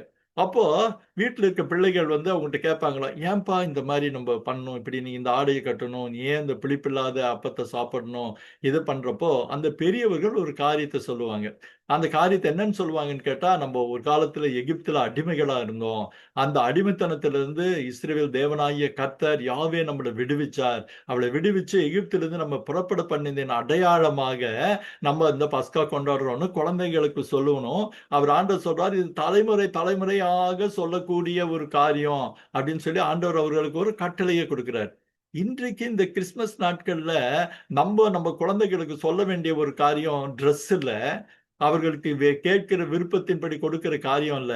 நாம் முதலாவது அவருக்கு நம்ம குழந்தைகளுக்கும் வரப்போற தலைமுறைக்கும் சின்ன குழந்தைகளுக்கும் நம்ம சொல்ல வேண்டிய காரியம், நம்மளுடைய நண்பர்களுக்கு சொல்ல வேண்டிய ஒரு காரியம், உங்களுக்கும் எனக்குமாய் பரலோகத்தின் தேவன் நாம் சுலபமாய் அணுகக்கூடிய ஒரு குழந்தையாக இந்த உலகத்தில் நாம் நம்மளுடைய மாம்ச கண்கள் காணத்தக்கதாக இந்த உலகத்திற்கு வந்தார். அவர் இன்றைக்கும் உயிரோடு இருக்கிறார், இன்றைக்கும் ஜீவித்திருக்கிறார், இன்றைக்கும் நம்மோடு இருக்கிறார். அவரை நோக்கி கூப்பிடுகிற யாவருக்கும் சமீபமாய் இருக்கிறார் என்று அவரை அறிவிப்பதற்கான வாய்ப்பாக கிறிஸ்துமஸ் நாட்களை நீங்களும் நானும் பயன்படுத்திக் கொள்வது ரொம்ப ரொம்ப நல்லது. அதுதான் அர்த்தமுள்ள கிறிஸ்துமஸா இருக்க முடியும். அன்பானவர்களே, நம்ம அந்த கிறிஸ்துமஸ் பழக்க வழக்கங்களை பத்தி ஒருவேளை ஆண்டவருக்கு சித்தமானா நம்ம அடுத்த வாரத்துல நம்ம பார்க்க போறோம். இப்போ நம்ம கண்களை மூடி ஆண்டவரை நோக்கி பார்க்கலாம். பரிசுத்தமான அன்பின் ஆண்டவரே, இதோ நட்சத்திரத்தை தேடி என்ற இந்த நிகழ்வுல சுவாமி, நாங்கள் ஆண்டவரே அந்த நட்சத்திரம் எப்படியான அதன் தேடலில் கிறிஸ்துமஸை சுற்றி புரியாதிருந்த பல புதிர்கள் விடுவிக்கப்பட்டதை நாங்கள் பார்த்தோம் சுவாமி. ஆண்டவரே, உம்முடைய வருகையிலே அண்ட சராசரங்களிலே மாற்றம் ஏற்பட்டதப்பா. அண்ட சராசரங்களில் மாற்றத்தை ஏற்படுத்தின கர்த்தர் கந்தை துணியில வந்திருந்ததுதான் எவ்வளவு அழகான ஒரு முரண் சுவாமி. நீர் பிரம்மாண்டமான எளிமை அல்லது எளிமையான பிரம்மாண்டம் என்று உங்களை நாங்கள் சொல்ல முடியும் சுவாமி. ஆண்டவரே, ஒரு சர்வத்தின் அதிபதியானவர் எங்களுக்காக ஒரு சின்ன குழந்தையா இந்த உலகத்திற்கு வந்தீர். யாரும் பார்க்க அணுக முடிகிற ஒரு மோஸ்ட் வல்னரபிள் அப்படின்னு சொல்லக்கூடலாம் ஆண்டவரே. அப்படியாக நீர் வந்தீர். உம்மை நாங்கள் அறிக்கை இடுகிறோம். உம்மை நாங்கள் எங்கள் நண்பர்களுக்கு அறிமுகப்படுத்துறோம். உம்மை நாங்கள் எங்களை சுற்றி இருக்கிறவர்களுக்கு அறிமுகப்படுத்த தருணத்தை தாரும். எல்லாவற்றையும் விட கிறிஸ்துமஸ் கொண்டாட்டங்களில் உம்மை மறந்துவிட அல்ல, உம்மை பிரதானப்படுத்த நீர் வந்த செய்தியை உலகமெங்கும் கொண்டு செல்லுகிற உறுதியை மறுபடியுமாய் நாங்கள் எடுத்துக்கொள்ள, எங்கள் வாழ்க்கை அதன் மூலம் மாற்றப்பட கர்த்தர் கிருபை செய்வீராக. எல்லாவற்றையும் அன்பின் தெய்வம் அருள்நாதர் யெகோவாவின் அற்புதமான நாமத்திலே உம் பாதம் பணிந்து எங்கள் ஜெபங்களை ஏறெடுக்கிறோம். அப்பா லோகிம் ஆமென், ஆமென், ஆமென். அன்பானவர்களே, உங்களுக்கு ரொம்ப சயின்ஸ் கிளாஸ் மாதிரி இருந்திருக்குமோன்னு எனக்கு மனசுக்குள்ள ஒரு நெருடல் உண்டு. ஆனா உங்க Yes. கருத்துக்களை வந்து நீங்க மனசு விட்டு பகிர்ந்து கொள்ளலாம். இனி உங்கள் நேரம். Brother, praise the Lord, brother. Uh, சொல்லுங்க hello. சொல்லுங்க Praise சொல்லுங்க the Lord, praise சொல்லுங்க. the Lord, brother. உண்மையிலேயே சயின்ஸ் கிளாஸ் தான். மாற்றங்கள் இல்லை, அருமையா இருந்துச்சு. ரொம்ப நாளுக்கு தேங்க்யூ. அப்புறம் ஒரு எப்படின்னா புரிஞ்சதுன்னா ஓகே. என்னதான் இருந்தாலும் நம்ம வந்து சாதாரணமா கேட்டா மற்றவங்கள்ட்ட ஒரு பதில் சொல்றப்ப இந்த மாதிரி தெளிவான விளக்கங்கள் இருந்தா தான் நம்ம புரியாத மக்கள்கிட்ட சொல்றதுக்கு ஒரு வாய்ப்பு இருக்கும். அது கண்டிப்பா ரொம்ப தெளிவா சொன்னீங்க. அது ரொம்ப முக்கியம். நம்ம நினைக்கிறோம் அது நிறைய இது மேப்போக்கா படிச்சுட்டு வசனத்துனா நம்புறதுக்கு ஆள் இல்லை. சயின்டிஃபிக்காவும் சொல்ற டைம்ல இன்னும் கொஞ்சம் அதை நல்லபடியா எடுத்துக்க ரொம்ப ஆழமா ஆராய்ச்சி பண்றீங்க. ரொம்ப சின்ன சின்ன சின்ன மைனூட்டு காரியத்தை கூட நீங்க சொல்லி ஸ்டார் எப்படி இருக்குது, எப்படி ப்ரூவ் பண்றோம், நிறைய சொல்றாங்க. நிறைய வருது இந்த மாதிரி உண்மைதான் அது நடந்ததெல்லாம்னா கூட. ஆனா இப்படி ஒரு வார்த்தைகளை கேட்குறப்ப ஒரு தெளிவு, அது கரெக்டாக எந்த திசை என்ன மாதிரி இருக்கு, எத்தனை கிலோமீட்டரு, ரொம்ப ரொம்ப நீட்டா இது பண்ணிருக்க பிரதர். இதெல்லாம் புத்தக வடிவத்தில் வரணும்னு நான் ரொம்ப உண்மையில ரொம்ப வாஞ்சிக்கிறோம். இவ்வளவுதான் இதுல இருந்தாலும் கூட புத்தகத்துல போடுறப்போ அது இல்ல இன்னும் கூட இதனுடைய ஒரு பகுதி புத்தக வடிவா வந்திருக்கு பிரதர். பெத்லெஹேமின் பிரைஸ் நட்சத்திரம் அப்படின்ட்டு நாங்க இது போட்டோம். அந்த வெரி ஸ்கிரீன்ல குட். கூட அந்த ரேப்பரை காமிங்கம்மா எலிசபெத், அந்த ரேப்பரை காமிங்க, அந்த புக்கோட ரேப்பரை நீங்க ஸ்கிரீன்ல பாக்குறீங்க புத்தகத்தை. ஆனா இது வந்து இப்போ அவுட் ஆஃப் பிரிண்ட். ஆனா சென்னையில புஸ்தகன்றவங்க வந்து இது இ புக்கா போட்டிருக்காங்க. அந்த இ புக்ல அவங்கள பரவாயில்ல கேட்டீங்கன்னா அட்லீஸ்ட். அதை அவங்க ஹார்ட் காப்பியா போடுவாங்க. அந்த ஸ்கிரீன்ல அந்த புத்தகத்தோட அட்டைப்படம் காமிப்பாங்க பாருங்க. எலிசபெத் கிடைச்சிருச்சா அந்த படம்? ரொம்ப விளக்கம், எடுத்துட்டு ரொம்ப தெளிவு இருக்கேன்னா மட்டுமல்ல ஒரு இல்ல ஆழமான நான் ஆராய்ச்சி. ஸ்கிரீன்ல காமிக்கிறீங்க வேத பாருங்க. ஆராய்ச்சி. எஸ் இதுதான் அந்த பிரதர், புத்தகம். பார்த்துட்டு இதான் அந்த ஓகே புத்தகம். பார்த்து தெரியுது. நீங்க விருப்பப்படுறவங்க நீங்க அந்த இவங்களுக்கு நான் வரேன் சொன்னீங்கன்னா பிரதர். உங்களை பாக்குறப்ப நான் வந்து பாக்குறேன், கண்டிப்பா வந்து பாக்குறேன். ம். ரொம்ப மைனூட்டா போயிருக்கு. ரொம்ப சயின்டிபிக் மட்டும் இல்ல, அது உண்மையிலே ஒரு ரிசர்ச் ஸ்காலர் எப்படி சொல்ல முடியும், சாதாரண மக்களுக்கும் எளிய விளக்கம் பண்ற மாதிரி பண்ணிட்டீங்க. அதுதான் ரொம்ப முக்கியம். ஒரு தியாலஜி இல்ல ப்ரொஃபஸர் பேசினா கூட வழங்காது. இது அப்படி இல்லை, சின்ன சின்ன காரியங்களை கூர்ந்து கவனிக்கக்கூடிய இது இருக்குது. இல்ல ஹெட்ஃபோன்ல சொல்ல இதெல்லாம் வந்தது உண்மையே ரெக்கார்ட் மக்களுக்கு பண்ணி ஏதாச்சும் கேட்டு விளங்குச்சுங்களா பிரதர்? சொல்ல வந்த காரியம் ரொம்ப ரொம்ப தெளிவா புரிஞ்சுதா? விளங்குச்சு பிரதர், ரொம்ப தெளிவா விளங்குச்சு. அந்த Amen. கிறிஸ்துமஸ் ஆண்டருடைய இது ஏற்கனவே நிறைய பேர் சொல்லிருந்தாலுமே, பிறக்கலனாலும் பிறந்தது உண்மைதான். பட் டேட் இல்லைன்னா கூட அது கொண்டாடக்கூடிய முறைகள் நிறைய மாறுபட்ட கருத்துகள் இருந்தா கூட ஆண்டவரை உண்மையிலே பிறந்தாரு, எதுக்கா பிறந்தாருங்கிறது அது எப்படி நீங்க தெளிவான விளக்கத்தோடு இது பண்ணீங்கிறது ரொம்ப நல்லா இருந்துச்சு பிரதர். உண்மையிலே வெரி வெரி கிரேட். கடவுள் ஆசீர்வதிக்கட்டு. இன்னும் உங்களுக்கு உங்களை வச்சு நிறைய பேருக்கு அது ரொம்ப அனுகூலமா பிரயோஜனமா இருக்கட்டும் பிரதர். பிரைஸ். ஸ்கிரீன்ல பாருங்க, அந்த தேங்க்யூ. புத்தகத்தோடைய படம் இருக்கும். ஆமா பாக்குறேன். பெத்லெஹேமின் பெத்லஹேமி நட்சத்திரம், ரெஜினா நட்சத்திரம். ஜோனாஸ்ன்னு இருக்கும். So, ஓ எல்லாருமே அதை கரெக்ட் நீங்க கரெக்ட். பார்த்துக்கலாம். ஓ வெரி குட் பிரதர். தேங்க்யூ. மற்றவர்களும் உங்க சேதுராமன் பிரதர் நீங்க சொல்லுங்க. ஏன்னா நீங்க வந்து ஆண்டவர் புதுசா ஏற்றுக்கொண்டவங்க. உங்களுடைய கருத்து ரொம்ப நல்லா இருக்கும். சொல்லுங்க.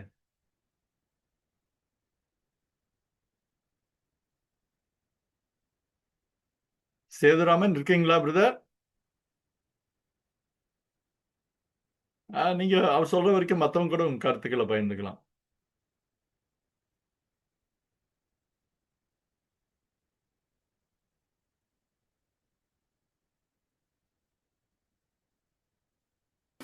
அண்ணா ரொம்ப அற்புதமான பதிவு அண்ணா. Praise God. Hallelujah. நமக்கு வந்து நாங்கள் இது வரைக்கும் வந்து பைபிளில் வந்தது எல்லாமே வந்து என்னதான் இருந்தாலும் மக்களிடத்துல நம்ம சொல்லும்போது சில விஷயங்கள்லாம் வந்து அவங்க ஏதோ கட்டுக்கதை மாதிரி நினச்சிட்டு இருப்பாங்க. இது வந்து இந்த காலத்துலேயும் அந்த காலின் அம்பரீஸ் அவரை வந்து இப்பயும் அவர் வந்து லைவாக எடுத்து நிரூபித்து அப்படிலாம் வச்சுருக்காருன்னு போது ரொம்ப ஆச்சரியமாக இருக்குண்ணா. சொன்ன எல்லா இதுவுமே எதை சொல்கிறது எதை விடுறதுன்னு தெரில. எல்லா பதிவுமே வந்து ரொம்ப ஸ்ட்ராங்கான பதிவு. ஆண்டவர் வந்தாருன்றதுக்கு, அதுவும் அந்தந்த ஜனங்களுடைய நம்பிக்கைக்கு ஏற்ற மாதிரி ஆண்டவர் பேசியிருக்காரு அப்படின்றது தான் வந்து இதில் ரொம்ப ஆச்சரியமாக இருக்குது. இந்த நட்சத்திரங்கள், அந்த ஒரு ஒரு நட்சத்திரத்துக்கும் ஒரு ஒரு பிக்சர்லாம், அந்த இதை பொறுத்து ஒரு ரட்சகர் பிறக்கிறாரு, ஒரு ராஜா வராரு அப்படின்றத அவங்க புரிஞ்சிருக்காங்கன்னு போது ஆச்சரியமாக இருக்குண்ணா. Praise God, praise God. Praise Lord brother, praise Lord brother. Brother சரி, சேதுராம் சொல்லுங்க.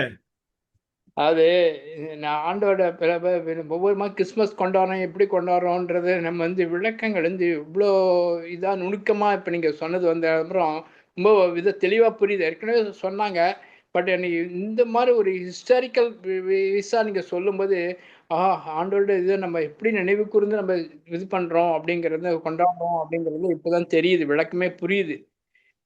இந்த ஹிஸ்டரிக்கல் இது வரைக்கும் ஏதோ தெரியும், கொஞ்சமா ஏதோ தெரிஞ்சது. ஆனால் இப்போதான் முழுமையா தெரிஞ்சிருக்கு எங்களுக்கு, கொஞ்சம் ரொம்ப விளக்கமா புரிஞ்சிருக்குது எங்களுக்கு கொஞ்சம்.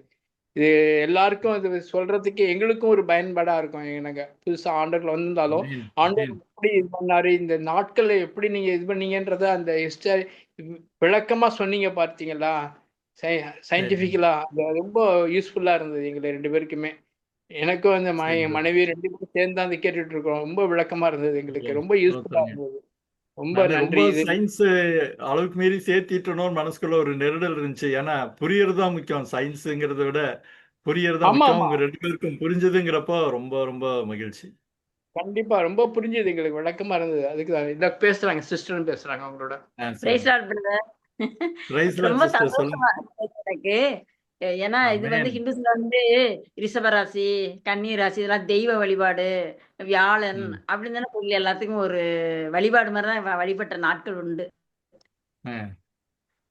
அதை இப்பெல்லாம் கேட்கும்போது என்ன எவ்வளவு இதா செஞ்சிருக்கிறோம் நாங்க அதை அப்படின்னு நினைச்சு எனக்கே ஒரு மாதிரி இருக்கு இப்போ. ஏன்னா அது அப்படியே நாங்க அப்படியே தானே ராசியை வச்சு வச்சு தானே அர்ச்சனை பண்றது, அது பண்றது.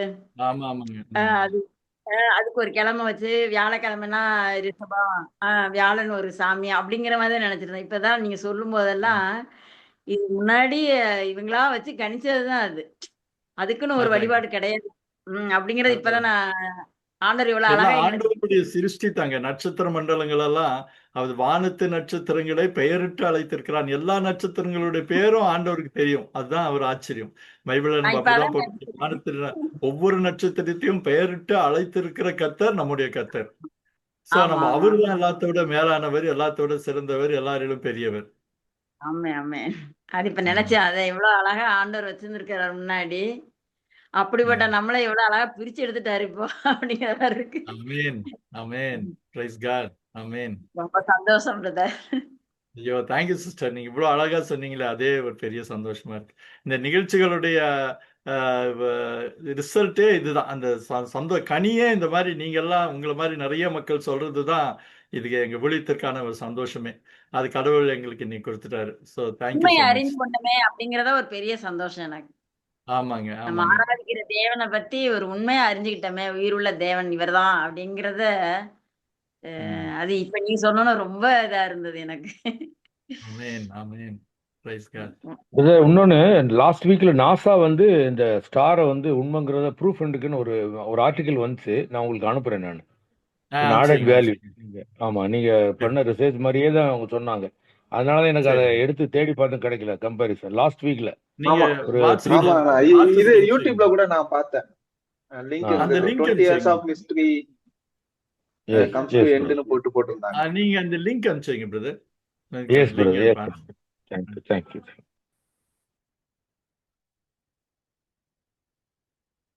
அண்ணா சாம் பேசுறேண்ணா. சாம் சொல்லுங்க சாம். இந்த அழகான படங்களுக்கு சொந்தக்காரர் நீங்க தான், சொல்லுங்க.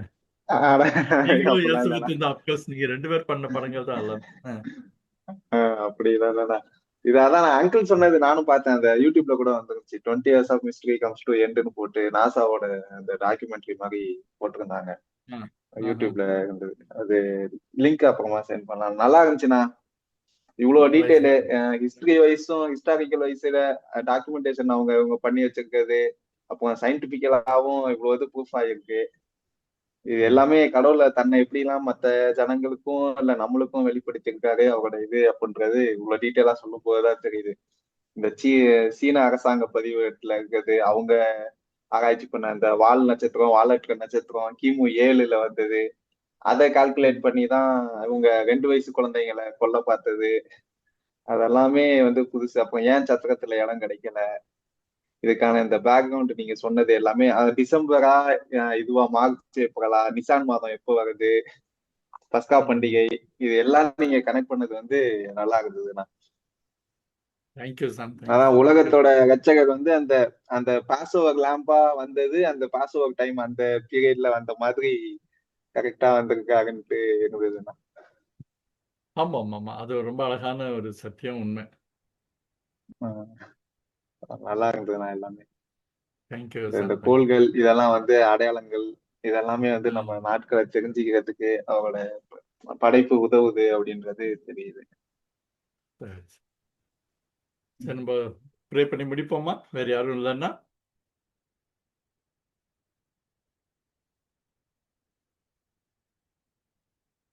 சரி, பிரதர் ஜோம் பண்ணிங்க பிரதர், முடிச்சிடலாம்.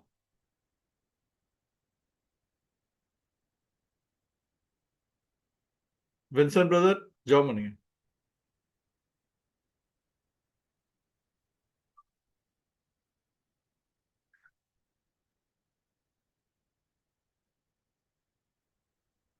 சாம் லைன்ல இருக்காரு அவரு? இருக்காங்கண்ணா. இல்ல சேதுராமன் அங்கிள் நீங்க கூட ஜெபம் பண்ணிடுங்க. சரி, அவர் ப்ரே பண்ண சொல்லுங்க. அவர் எங்கேயோ நகர்ந்திருக்கான்னு நினைக்கிறேன். சேதுரம் பிரதர், நீங்க ஜெபம் பண்ணு. நீங்களோ சிஸ்டர் ஜெபம் பண்ணுங்க.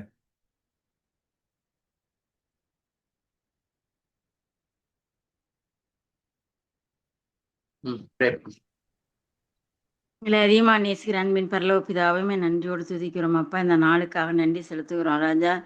இன்னும் ஆண்டவரே, நீர் எங்களை தேடி வந்த நோக்கத்தை இப்பொழுது நாங்கள் புரிந்து கொண்டு ஆண்டவரே, இன்னும் நாங்கள் கிட்டி சேரவும் கர்த்தர் எங்களுக்கு கிருபையான ஆண்டவர் பிள்ளைகளை கொடுத்து அருமையான வாசல் வழியாக உம்முடைய வாசல் வழியாக எங்களை நடத்தி கொண்டு வருகிற கிருபைகளுக்காக நன்றியோடு துதிக்கிறோம் அப்பா.